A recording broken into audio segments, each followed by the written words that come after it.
released their concussion, their nyama, their tikote ekwonu, their cut and join they call documentary. However, I am here to debunk some of the cut and join they made in that documentary because I find that documentary very biased. Several inaccuracy was presented as facts, which are not true. BBC portrayed Biafrans as the aggressors that started the war. That is a big lie.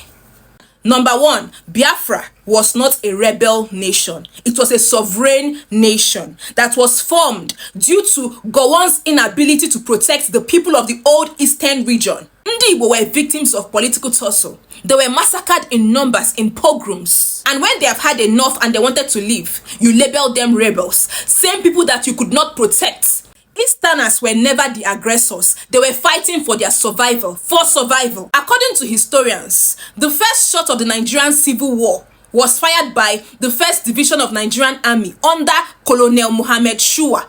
The attack took place exactly 6:38 a.m. on July 6, 1967 in Gakem, a border town in present-day Cross River State. The Biafrans were fighting in defense after the first shot was made in Gakem, Cross River State. Number 3, BBC did not discuss the Aburi Accord, which was the last attempt the Easterners Ndi Igbo made to achieve peace. Any documentary without the Aburi Accord story in it is propaganda.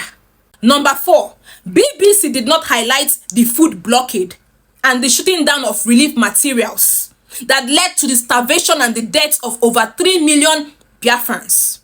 Number 5, BBC did not discuss the Asaba massacre. Why?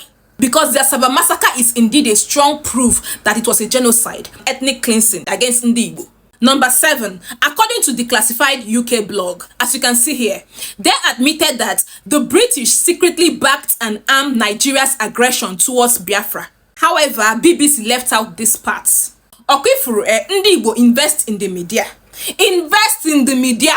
The people of the old eastern region, Ndi Igbo, should be the one telling these stories. Because an outsider, BBC cannot tell this story.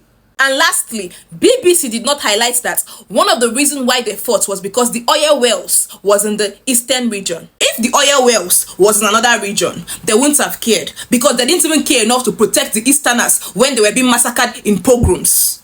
That was why immediately after the war, they created South-South and Southeast. They also made sure that they divided Igbo people. That is why Igbo people can be found in 13 states in this country. And that is why so many Igbo people are battling with identity crisis today.